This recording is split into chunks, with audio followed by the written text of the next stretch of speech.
Whether you're simply trying to separate fawns from adult does or distinguish among age classes of bucks, hunters today are using body characteristics of live deer as a means to enhance their hunting experiences or provide more venison for the freezer.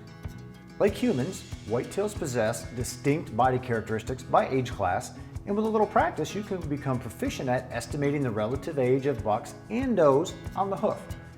Early season is the best time to differentiate between fawns and adult does due to size differences. And the breeding season is the best time of year to age bucks because of pronounced neck swelling and tarsal staining. Fawns are easily distinguished from other age classes of bucks, but are commonly misidentified as does. Fawns have small, square bodies, small, short heads, and relatively large ears.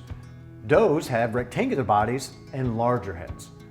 Buck fawns' heads are flatter between the ears rather than being rounded like that of an adult doe or a doe fawn. Fawns also have short necks, flatter bellies and backs, and less muscle definition than adult does. With regard to bucks, all hunters can quickly learn to separate them into three main age classes: young bucks, those that are 1.5 to 2.5 years old; middle-aged bucks, those that are 3.5 to 4.5, and mature bucks, those that are 5.5 years and older. And understanding the body and behavioral differences can enhance your hunting experience and increase your success.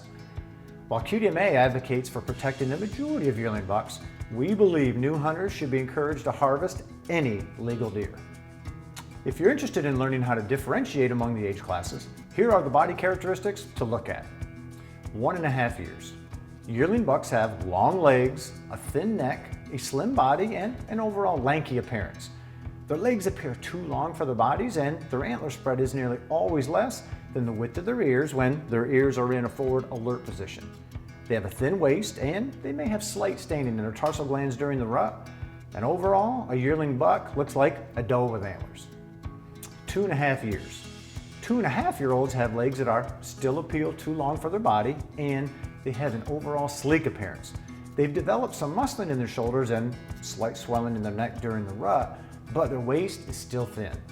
Given adequate nutrition, their antler spread can be equal to or wider than their ears. 3-year-olds have legs that appear to be about the right length for their bodies because their torsos are now more fully developed. They have muscled shoulders and a highly swelled neck during the rut, but their waist is still lean. I liken 3-year-olds to middle linebackers as they are big and strong, but they're lean and fast. A deep chest and a lean waist gives them a racehorse appearance. Antler spread can be even with or wider than their ears, and research shows that at this age, most bucks have achieved 50 to 75% of their antler growth potential. 4.5-year-olds. Because of their stomachs, chests, and necks are now fully developed, most 4-year-olds have legs that appear too short for the body. They have fully muscled shoulders, heavy swelling in their neck during the rut, and their waist has dropped down to become even with the chest. Given adequate nutrition, they'll become structurally mature and can reach 75 to 90% of their antler growth potential. 4-year-olds generally have an entirely different appearance than 1 to 3-year-old bucks. 5.5 to 7.5-year-olds. Other than in a few select places, few free-ranging bucks exceed 5 years of age, so I'll combine the 5 to 7-year-olds in one group. Bucks in this category have legs that appear too short for their body. They also have several other characteristics of 4-year-olds, including fully muscled shoulders, heavy swelling in their neck during the rut, and a waist that's even with their chest. However, they also may have a pot belly and a sagging back. And their increased body mass gives them a more rounded appearance, and they may even look like a small cow.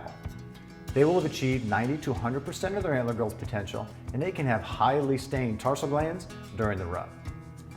8.5 and older. A few free-ranging bucks make it to the post-mature age category. These bucks have passed their prime and regress in both body and antler size. They generally have loose skin on their face and neck and shoulders, usually a visible chin flap, and they may have pointed shoulder and hip bones. Their antlers can show age-related abnormalities such as abnormal points or wavy or curvy tines, and they have an overall weathered appearance. As you study age-specific body characteristics for bucks, you'll notice that there aren't age-specific antler characteristics. Therefore, I suggest you don't rely solely on antler size when aging bucks. Large antlers on younger deer and smaller antlers on older deer can negatively influence your estimated age. So I prefer to estimate age based solely on body characteristics with respect to location and time of year, and then use antler size to check my estimate or break a tie if I can't decide between two ages. Aging whitetails on the hoof is a lot of fun.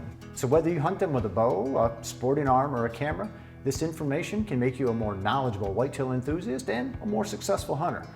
For more information on aging live deer or additional educational materials, visit the Quality Deer Management Association website at qdma.com. Be safe and good luck this season.